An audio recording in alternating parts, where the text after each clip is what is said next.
गुरुर्ब्रह्मा गुरुर्विष्णुः गुरुर्देवो महेश्वरः गुरुः साक्षात् परं ब्रह्म तस्मै श्रीगुरवे नमः।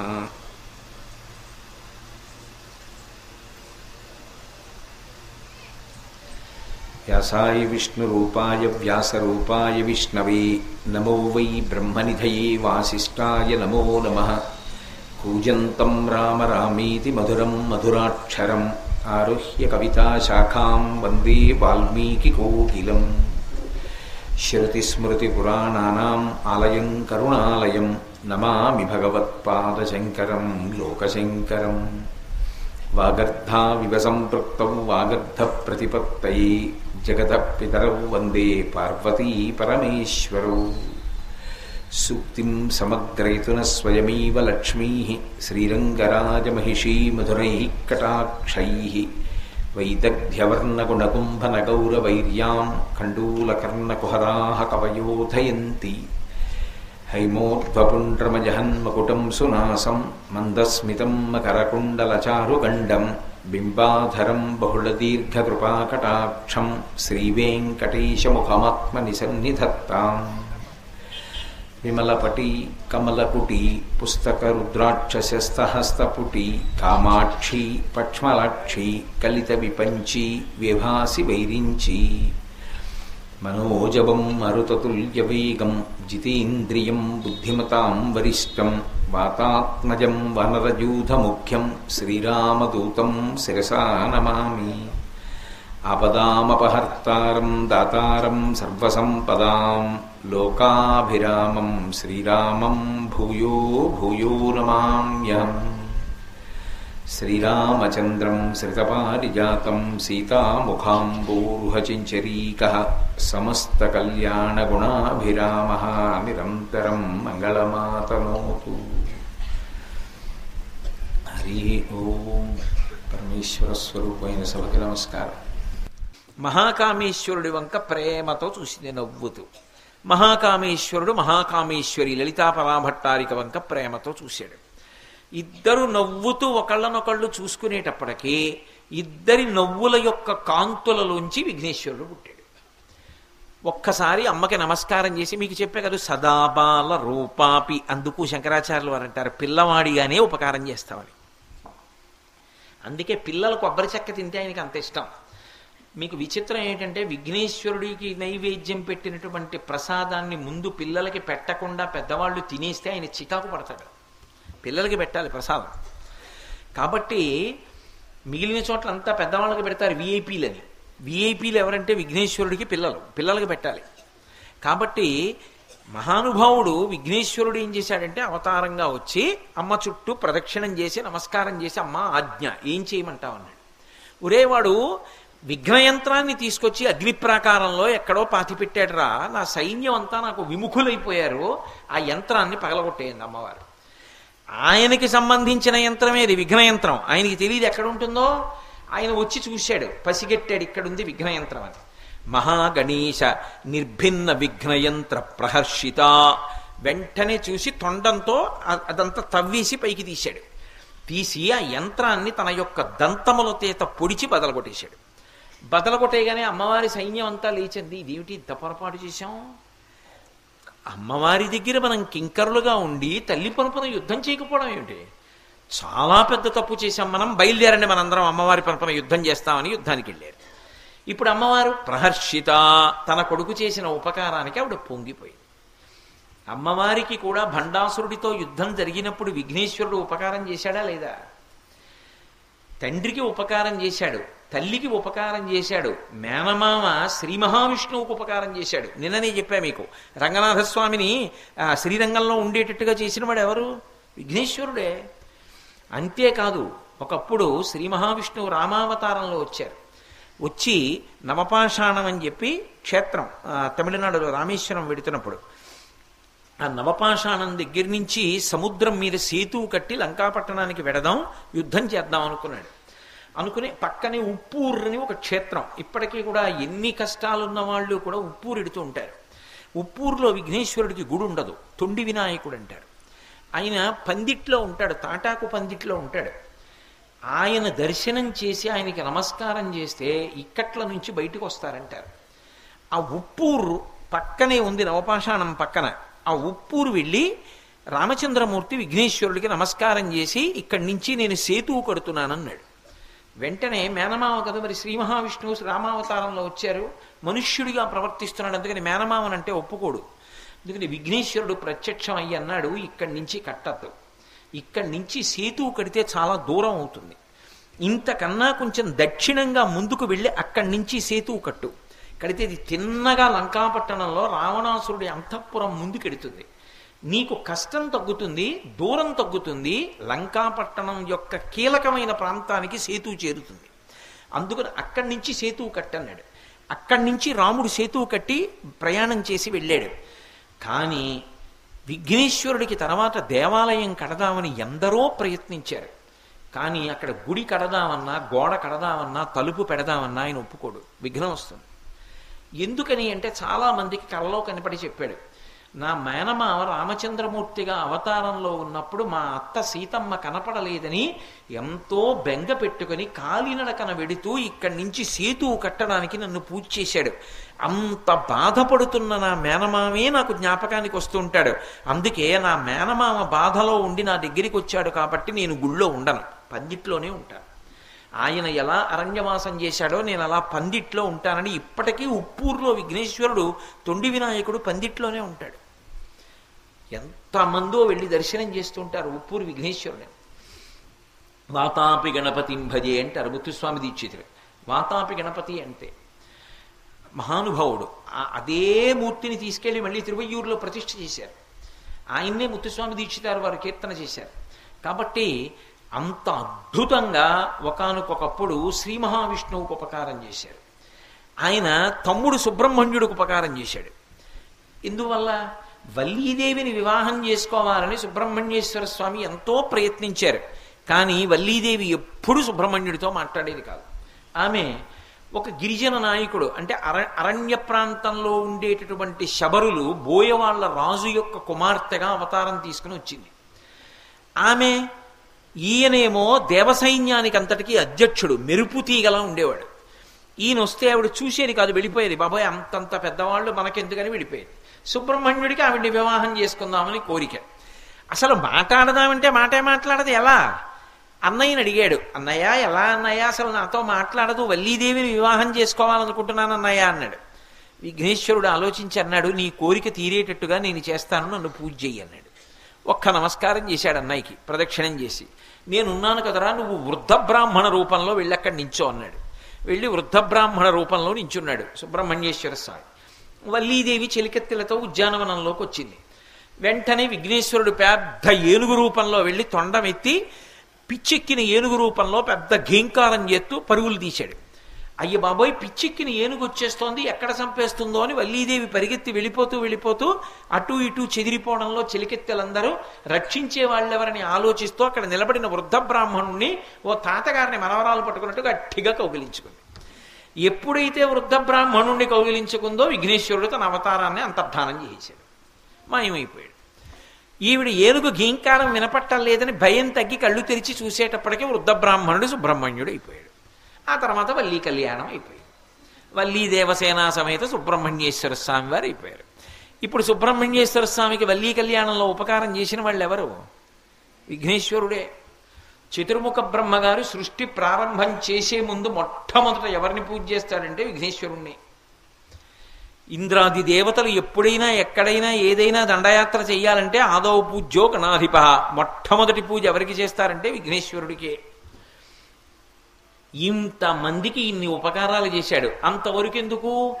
మేనమామ శ్రీమన్నారాయణమూర్తి కృష్ణ భగవానుడుగా వస్తే ఆ సత్రాజిత్తు యొక్క తమ్ముడైనటువంటి ప్రసేనుడితో కలిసి వెళ్ళినప్పుడు ఆ చవితినాడు చంద్రబింబాన్ని చూసినందుకు అపనిందలు వస్తే పోగొట్టుకోవడానికి ఉపకారం చేసిన వాడు ఎవరు? వినాయక చవితి వ్రతం చేస్తే మేనలుడైన విఘ్నేశ్వరుడే. ఆయన చేత ఉపకారమును పొందని వాళ్ళు ఎవరున్నారు లోకంలో? ఆయన అందరికీ ఉపకారం చేస్తుంటాడు. ఆయన చేసే ఉపకారం ఏమిటి? పెద్ద ఉపకారం. ఆది అంటే ఆయనకి భార్యలు సిద్ధి బుద్ధి, అదే ఆయన చేసే మహోపకారం. మీరు ఎక్కడ చెప్పండి, అందుకే లక్ష్మీ గణపతి స్వరూపం వచ్చింది లోకంలో. నిన్న మీతో చెప్పే కదా, శ్రీ సూక్తంలో 6 లక్ష్ముల్ని చెప్తారు. సిద్ధలక్ష్మీర్మోక్షలక్ష్మీర్జయలక్ష్మీ సరస్వతి శ్రీర్లక్ష్మీర్వరలక్ష్మీశ్చ ప్రసన్నా మమ సర్వదా అని.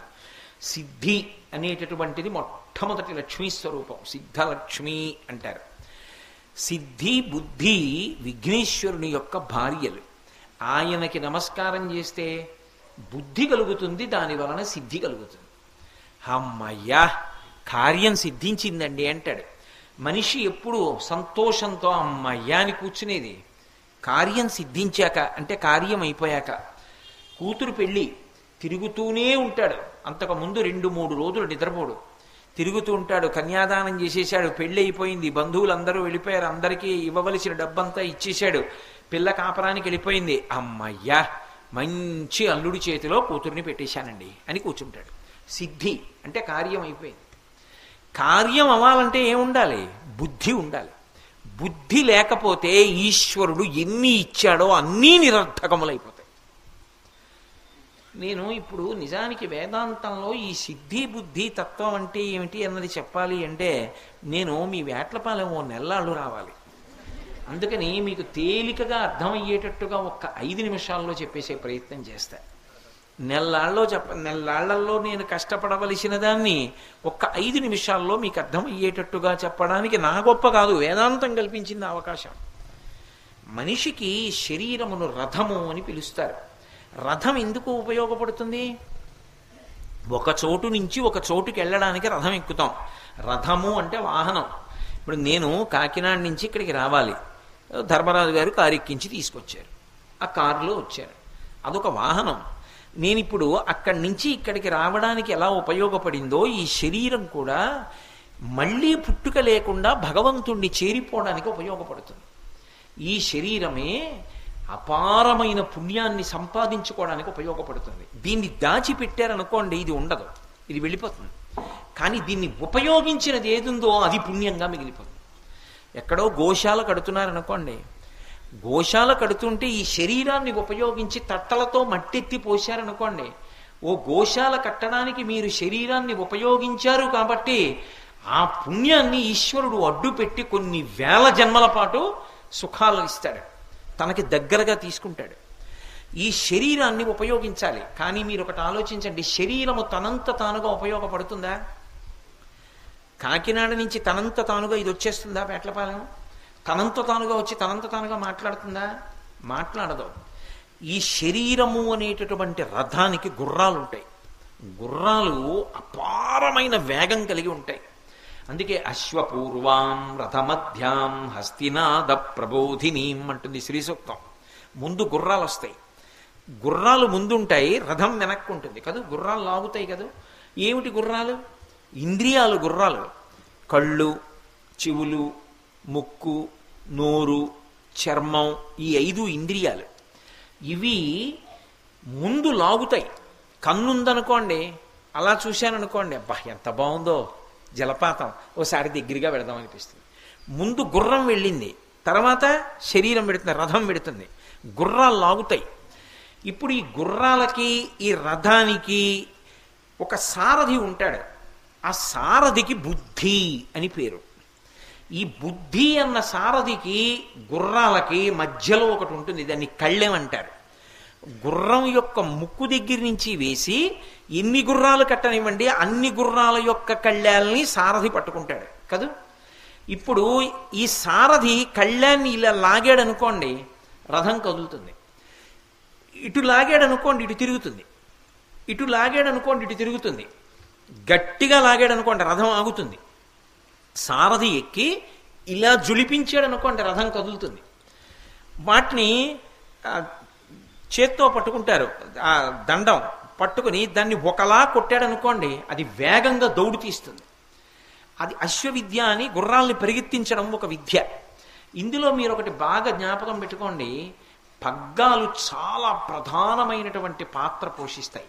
కానీ పగ్గాలు పగ్గాలుగా, గుర్రాలు గుర్రాలుగా మాత్రం లక్ష్యాన్ని చేర్చం.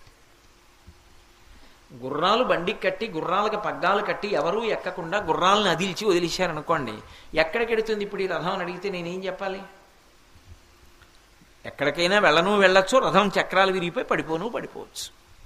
అది ఇక్కడికి ఎడుతుందని చెప్పడం కష్టం. పైగా అటువంటి రథం వెడుతుంటే రహదారి మీద ఎవరు నిలబడరు, దూరంగా పారిపోతారు. దాని మీద సారథి లేడరా, ఎవరి మీదకి వచ్చేస్తుందో అంటారు కాదు.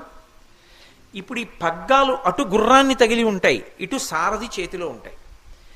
ఈయన ఎటు లాగుతాడన్న దాన్ని బట్టి గుర్రాలు ఎట్టెడతాయి. గుర్రాలు ఎట్టెడతాయో రథం అట్టెడుతుంది.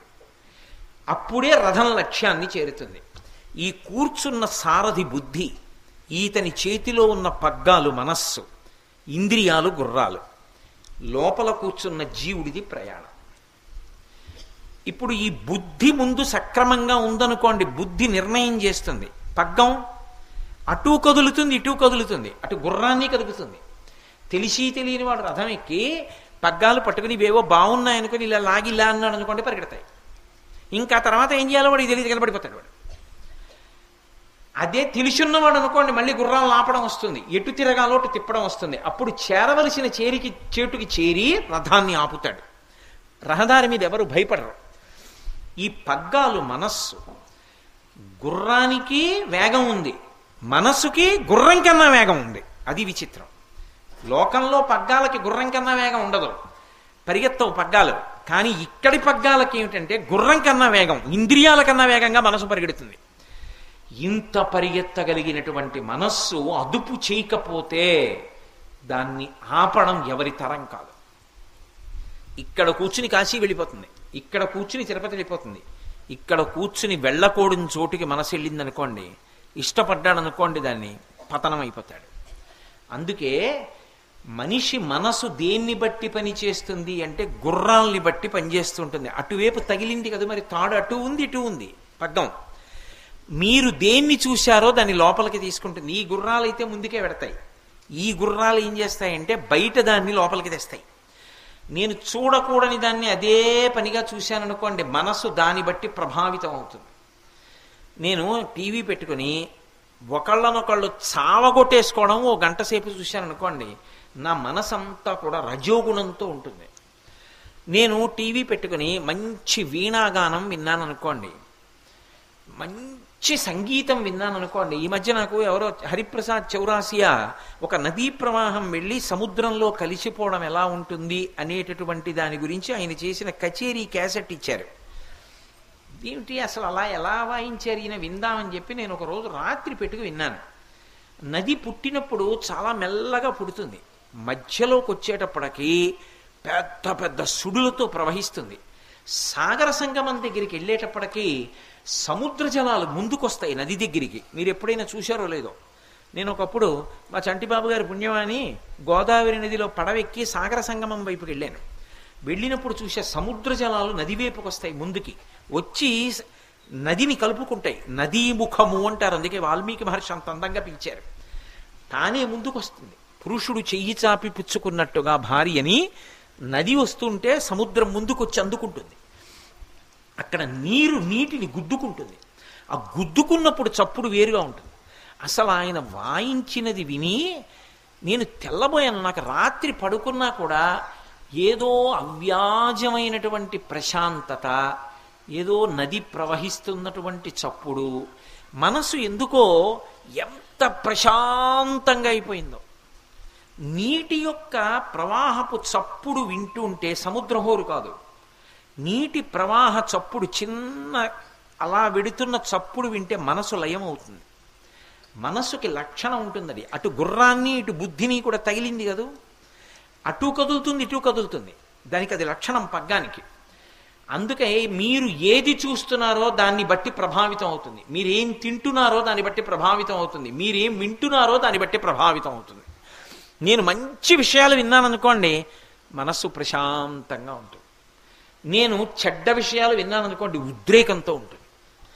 నేను కారులో వస్తున్నప్పుడు మిమ్మల్ని వాడు అలా తిట్టాడండి, వీడు ఇలా తిట్టాడండి, వాడు మీ సంగతి చెప్తానంటాడండి, వాడు మీ మీద కుట్ర చేస్తున్నాడండి అన్నారనుకోండి, నేను అన్నీ విని కారు దిగాను అనుకోండి, ఈ దిక్కుమాల ప్రసంగాలు నాకు ఎందుకు అనిపిస్తుంది.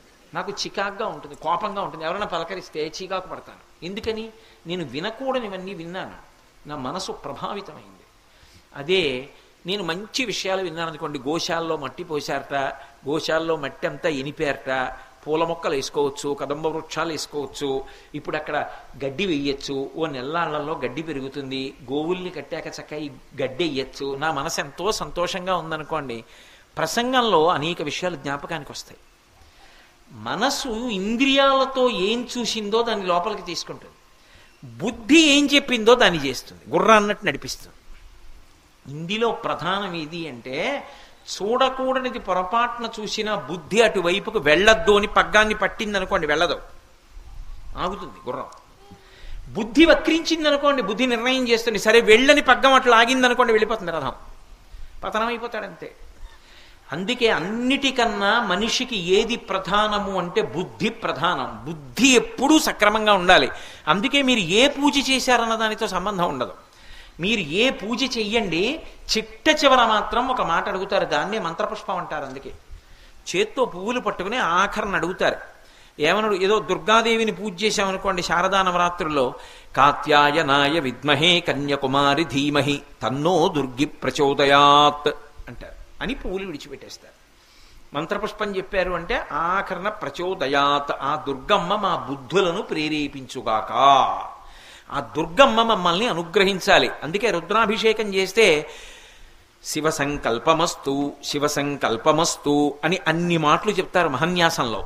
ఆ పరమశివుని యొక్క అనుగ్రహము చేత మా బుద్ధులు మంచి వైపునకు ప్రేరేపింపబడుగాక, మా బుద్ధి ఎప్పుడూ మంచిని కోరుగాక, చెడు వైపుకి మనసుని ఇంద్రియాలని తిప్పకుండుగాక. సరే అలా అనుభవించు అందనుకోండి, ఒక్కసారి బుద్ధి అందా ఇరుక్కుపోతాడంతే, పాపకర్మల వైపుకి వెళ్ళిపోతాడు. అందుకే మీరు దీన్ని కొంచెం జాగ్రత్తగా పట్టుకోవాలి సుమా. ఆనందం అనేటటువంటిది మనిషిలోంచి పుట్టే కోరిక 3 కారణముల చేత పుడుతుంది. ఒకటో స్థాయి దేనికి పుడుతుంది అంటే దీని సుఖం కోసం పుడుతుంది. మొదటి కోరిక దీనికి వస్తుంది, ఇది బాగుండాలని కోరుతుంది. ఎందుకో ఈ ప్రసంగాలన్నీ, హాయిగా ఇంటి పట్టున కూర్చుంటే సుఖంగా కూర్చోవచ్చు కదా, ఈ తిరుగుడు ఏమిటి, ఈ ప్రసంగాలు ఏమిటి, ఎందుకు వచ్చిన అల్లరి అంటే శరీరం సుఖపడాలి.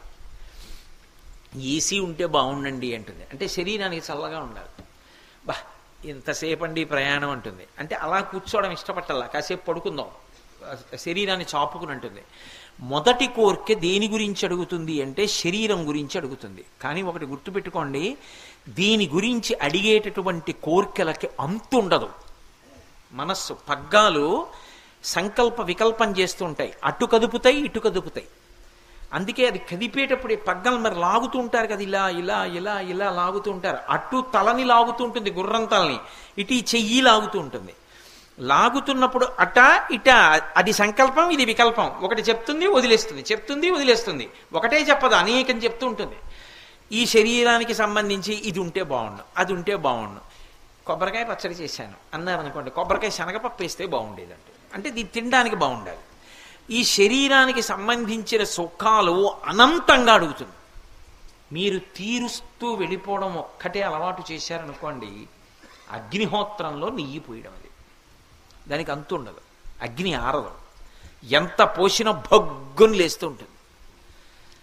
ఆ తర్వాత స్థాయిలో నియంత్రించారనుకోండి, ఎన్నాళ్ళు ఈ దిక్కుమాలిన కోరికలు, ఈ శరీరాన్ని పణంగా పెట్టకపోతే ఇది సొక్కిపోతుందని గోశాలకు వెళ్ళి శ్రమదానం చేయకపోతే, గురువుగారని చెప్పి శ్రమదానం చేయకుండా కూర్చుంటే, అయ్యో గురువుగారు అలిసిపోవడం ఏంటంటే మీరు కూర్చోండి మేము చేస్తామంటే గురువుగారు ఏమైపోతాడు, పాడైపోడు. మరి ఆయనకి శరీరం లేదు, ఆయన చెయ్యొద్దు, ఆయన చెయ్యాలి, ఆయనకి శరీరం లేదు, మరి ఆయన చెయ్యాలంతే వెళ్ళి. అంతేకాని నేను ఒక్కడిని చేయనండి అంటే మంచిదే, కూర్చో, ఎందుకు పనికి రాకుండా పోతావు. ఆ శరీరం వల్ల ఏం సాధించావు, గంట కూర్చుని వెళ్ళిపోతుంది అంతే. అదే మట్టి తట్టు ఎత్తినవాడు ఎవడో వాడి జీవుడు తరిస్తాడు. శరీరాన్ని దాటిందనుకోండి మనసుకి సుఖాన్ని అడుగుతుంది. మనసుకి సుఖం అంటే ఈ పాట విందాం, ఆ పాట వింటే ఏమొచ్చిందే, త్యాగరాజస్వామి వారి కీర్తన వినవే అన్ననుకోండి, అబ్బా త్యాగరాజస్వామి కీర్తన మనకేమర్థం అవుతుంది, ఇది అనుకో గోదావరి గట్టుంది, గట్టు మీద చెట్టుంది, చెట్టు మీద పుట్టుంది, పుట్ట మీద పెట్టుంది, అర్థం అవుతుంది, విను.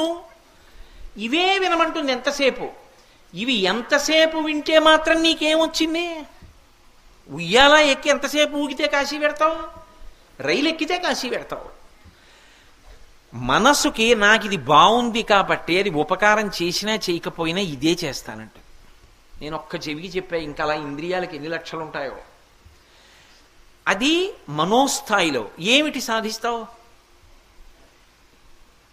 జీవుడికి ఏం ఉండదు దానివల్ల. కానీ కొన్ని తీర్చకుండా సాధ్యం కాదు. కానీ దాన్ని పట్టుకోవద్దని శాస్త్రం అనడానికి రహస్యం అక్కడ ఉంటుంది. అంతిమంగా జీవుడికి ఏమిటి ప్రయోజనం అన్నది ప్రశ్న. మూడో స్థాయి ఉంటుంది. అక్కడ ఏమడుగుతాడంటే, నా జీవుడికి ఉపకారమేమి అని అడుగుతాడు. ఇది చేస్తాను. ఈ జీవుడు ఎప్పుడు ఈ శరీరంలో ఉండడుగా, ఓ 20 ఏళ్ల తర్వాత అయినా ఇది వదిలేస్తాడుగా. వదిలేసిన తర్వాత ఈ జీవుడికి ఏమైనా ఉపకారం జరుగుతుందా? ఏమైనా ఉత్తమ లోకాలకు ఎడతాడా? వచ్చే జన్మలో భార్యాబిడ్డలకి అన్నం సంపాదించి పెట్టగలుగుతానా? పుణ్యంతో ఆరోగ్యంగా ఉండగలుగుతానా? భయంకరమైన జన్మలలోకి వెళ్లకుండా ఉంటానా? ఆరోగ్యంగా ఉంటానా? దానికి తగిన పని ఏమిటో చెప్పండి, అది చేస్తాను. ఇప్పుడు తను సుఖపడడానికి కాదు కోరికే, తన జీవుడి యొక్క అభ్యున్నతి కొరకు కోరికే. దాన్ని కోరికే అని పిలవరు. ఎందుకంటే జీవుడి అభ్యున్నతి కొరకు చేసే ప్రతి పని ఇతరులకు ఉపకారం అయిపోతుంది. నా జీవుడు బాగుపడాలని నా దగ్గర 4 పంచెలు ఉంటే 2 పంచెలు ఇచ్చేసాను అనుకోండి. ఇప్పుడు నా జీవుడు బాగుపడ్డం మాట దేవుడు ఎరుగు, ఇంకో 2 పంచెలు ఎవరికో ఇచ్చానా? అందుకే ఇక దాన్ని కోరికే అని పిలవరు. ఆ స్థాయికి వెడితే ఇది బుద్ధి అంటారు. బుద్ధి ఎదగలేదురా వీడికి అంటారు. వీడికి బుద్ధి ఎదగలేదురా అంటారు. బుద్ధి ఎదగలేదురా అంటే అర్థం ఏమిటంటే, వీడికి తరించడం రాలేదు. ఎప్పుడు ఏది కోరుకోవాలో, ఎలా ఎదగాలో చేత కాకుండా ఉండిపోతున్నాడు. ఇది బుద్ధి ఎక్కడ కలుగుతుందో, బుద్ధి ఎక్కడ పండుతుందో అక్కడ సిద్ధి సంభవిస్తుంది. ఎవరి దగ్గర ఎలా ఉంటాలో అలా ఉంటేనే కదండి కూతురు పెళ్ళి అవుతుంది. ఆయన ఎంత గొప్పవాడైనా కావచ్చు. కానీ ఆడపిల్ల పెళ్లి చేసేటప్పుడు ప్రతి వాళ్ళ దగ్గర ఇలా ఉండాలి గౌరవంగా. మరి ఉండి తను కాబట్టి అన్నం పెట్టేది, అయ్యో రండి భోజనం చేయండి, కోప్పడితే ఎలాగండి అంటూ ఉండాలి. అంటేనే సిద్ధి. ఆ తర్వాత పెళ్ళి అయిపోయిన తర్వాత చిన్న బుద్ధులు పోనిద్దురు అంటాడు. కోప్పడ్డాడు అనుకోండి, రగడ జరగదు అక్కడ. ఎక్కడ ఎలా ఉండాలో అలా ఉంటే సిద్ధి. అమ్మయ్యా, కార్యం పూర్తయింది. ఆ సిద్ధి కలగాలంటే బుద్ధి ముందు ఉండాలి. ఈ బుద్ధిని ఇచ్చేవాడు ఎవరంటే విఘ్నేశ్వరుడు. ఇది ఎక్కడి నుంచి ఎక్కడి వరకు? ఇప్పుడు నేను ఉపన్యాసం మొదలు పెడితే ఉపన్యాసంలో ఏం చెప్పాలి అన్నదానికి కావలసినటువంటి ఆలోచన నాకు తట్టడం దగ్గర నుంచి నా జీవితం సిద్ధి పొందడం వరకు ఆయన సిద్ధి పొందేశారండి అంటారు. సిద్ధి పొందడం అంటే పండిపోవడం. ఆయన పండిపోయాడండి జీవితంలో అంటారు. పంటలు వేసుకున్నామండి అంటారు. పంట పండిందండి అంటారు. అంటే చివరకు వచ్చేసింది, చేతికి వచ్చేసింది. అంటే ఆయన జీవితం తరించిపోయింది. ఆయన ఎక్కడికి చేరుకోవాలో అక్కడికి చేరిపోయాడు.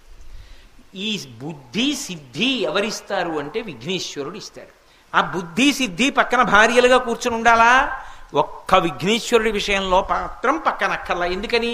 ఎటువైపు దంతం లేదో అటువైపు అమ్మవారు ఉందని గుర్తు. ఎంత విచిత్రం ఆ మూర్తి ఉపాసన అసలు.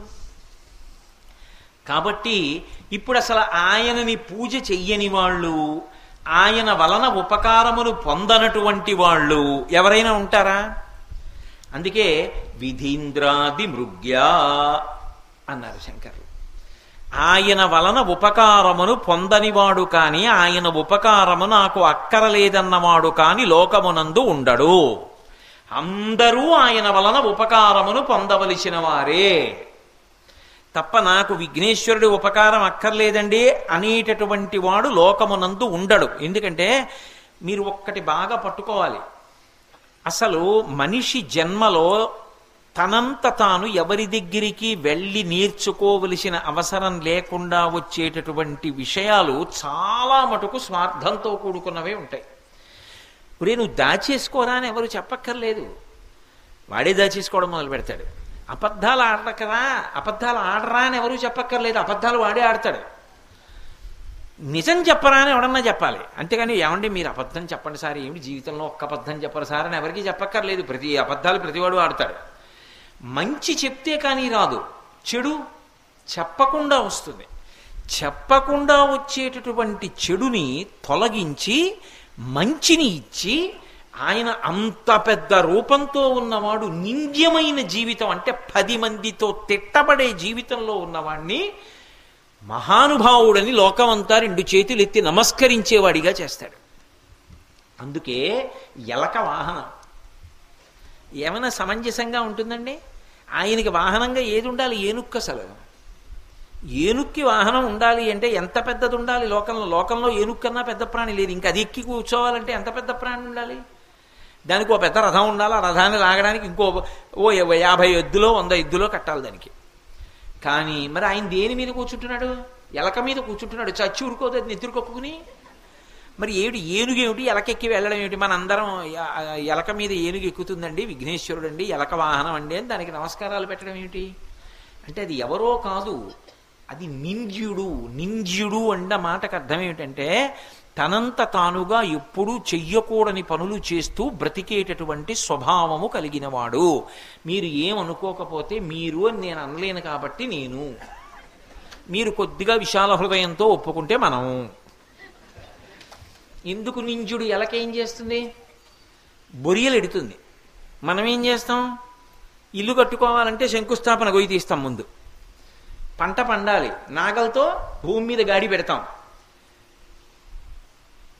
ఎప్పుడో 6 నెలల క్రితం కొనుక్కున్న పాల ప్యాకెట్లో పాలన్నీ తీసేసి అందులో నీళ్లు పోసి కడిగేసి దొంతర పెట్టి ఎవడో బఠానీలు అమ్మేవాడు వస్తాడు, వాడికి ఇస్తానని చెప్పి దాచుకుంటాడు. ఎప్పుడో 6 నెలల తర్వాత ఇవి ఇచ్చి దోషుడు బఠానీలు కొరుక్కు తింటాడు. దానికోసం ఈ కవర్లన్నీ దాచుకుంటాడు. నేను చూసా ఒకళ్ళ ఇంట్లో. ఎందుకండి ఇవన్నీ అంటే బఠానీలు వాడికి ఇవ్వడం కోసం అండి అన్నాడు ఆయన.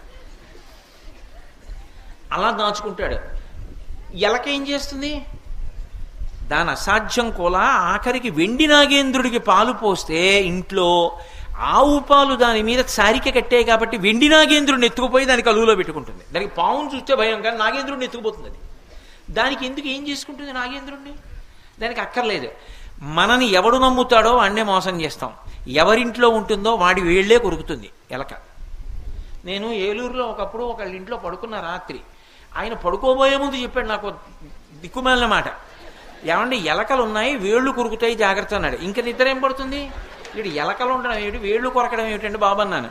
అంటే ఏం చేయనండి, ఇంటి నిండా ఏం చేసినా ఎలకలే, అవి వేళ్లు కొరుకుతాయండి అన్నాడు. నిజంగా కొరికిందో రాత్రి వేళ వచ్చేది. అది ఏమిటో మరి ఆ యజమాని వేళ్లు కొరుకుతాయి అవి రాత్రిళ్ళు.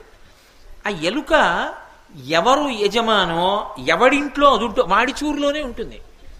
వాడింట్లోనే పట్టుకుపోయి తినేస్తూ ఉంటుంది. వాడి వేళ్లే కొరికేస్తుంది. నా అంత భద్రంగా ఎవ్వరూ లేరనుకుంటుంది. ఎక్కువ సంతానానికి అంటుంది. నేను ఆ మాట ఎందుకు అనాలి? అది బొరియలో ఉంటుంది, మనలాగే చీకట్లో ఉంటుంది. మనము అజ్ఞానంలో ఉంటాం. మృత్యువు రాదని ధైర్యంగా ఉంటాం. పిల్లి ఎక్కడ వస్తుందిలే నాకు తెలిసిపోతుంది అనుకుంటుంది. కాళ్ళకి చప్పుడవ్వకుండా పాదాలలో మాంసపు తిత్తులున్న పిల్లి కలుగు దగ్గర కూర్చుని టక్కును పట్టేస్తుంది ఎలకని. మృత్యువు ఎప్పుడు వస్తుందో చడి చప్పుడు లేకుండా వచ్చి ఎత్తుకుపోతుంది మనని. ఎలకకి మనకి ఏమిటి తేడా? కానీ ఇలాంటి ఎలక, ఇన్ని దుష్ట లక్షణాలు ఉన్న ఎలక, ఇంత నల్లటి ఎలక విఘ్నేశ్వరుణ్ణి మాత్రం తన మీద పెట్టుకుంటే అనింద్యుడైపోయి విఘ్నేశ్వరుడితో సమానంగా పూజింపబడుతున్నాడు. మనం ఎంత సంసారంలో ఉండి ఏమీ తెలియని వాళ్ళమైనా గుండెల్లో విఘ్నేశ్వరుణ్ణి పెట్టుకుని గౌరవించి నమస్కరించడం మొదలు పెడితే మనం కూడా నింజులము కాని అనింజులమైన ఎలకలమవుతాం. వహించుట అంటే ఆయనని లోపల పెట్టుకొనుట, గుండెల్లో పెట్టుకోవడం. ఎలక మీద ఏనుగు కూర్చున్నట్టు ఇంత చిన్న గుండెలో పరమాత్మ వచ్చి కూర్చుంటాడు విఘ్నేశ్వరుడు. కూర్చుని మన బతుకులు పండిస్తాడు. ఆయన కూర్చున్న ఎలక జోలికి పిల్లి కూడా వెళ్ళదు. ఎందుకని? విఘ్నేశ్వరుడు కూర్చుని ఉన్నాడు. ఏనుగే కూర్చుంది. పరబ్రహ్మం కూర్చున్న ఎలక దగ్గరికి ఎవరెడతారు? సింహం కూడా దాన్ని ఏం చేయలేదు. ఆయన గుండెలలో ఉండగా చెనకగలిగిన వాడు ఉండడు. అది అనింద్యుడు. ఇప్పుడు నాకు చెప్పండి, అసలు ఆయనని కొలవనివాడు, ఆయన అనుగ్రహము పొందనివాడు, ఆయన ఉపకారము లేకుండా తరించగలిగిన వాడు లోకమునందు ఎవరైనా ఉంటాడా? అది శంకర భగవత్పాదుల యొక్క ప్రతిపాదన. అందుకని విధీంద్రాది మృగ్యా గణేశాభిధామే, ఆయన గణేశ్వరుడు సుమా అంటున్నారు. ఏమిటి గణేశ్వరుడు అంటే? రేపు సాయంకాలం 6:30కి కలుసుకున్నప్పుడు మళ్ళీ ప్రారంభం చేసి చెప్తాను. ఒక్క శ్లోకం పూర్తి చేసినా నేను భాగ్యవంతుడిని. కాబట్టి ఏమి చెప్పాను అంటే, మీకు 2 రోజుల నుంచి సదాబాల రూపాపి విఘ్నాద్రిహంత్రి మహాదంతి వక్త్రాపి పంచాస్యమాన్య విధీంద్రాది మృగ్యా గణేశాభిధామే రేపు చెప్తాను. విధత్తం శ్రియం కాపి కళ్యాణమూర్తి. ఏం అడుగుతున్నారు శంకర భగవత్పాదులు మనందరి పనుపున? ఎందుకు ఆ శ్లోకం అంత గొప్పదైంది అన్నదాన్ని రేపు పూర్తి చేస్తాను. మంగళాశాసనపరై పదాచార్య పురోగమై సర్వైశ్చ పూర్వైరాచార్యై సత్కృతాయాస్తు మంగళం. మంగళం కోసలేంద్రాయ మహనీయ గుణాత్మనే చక్రవర్తి తనూజాయ సర్వభౌమాయ మంగళం. ఉమాకాంతాయ కాంతాయ కామితార్థప్రదాయినే శ్రీగిరీశాయ దేవాయ మలినాథాయ మంగళం. సర్వం శ్రీ ఉమామహేశ్వర పరబ్రహ్మార్పణమస్తు. స్వస్తి.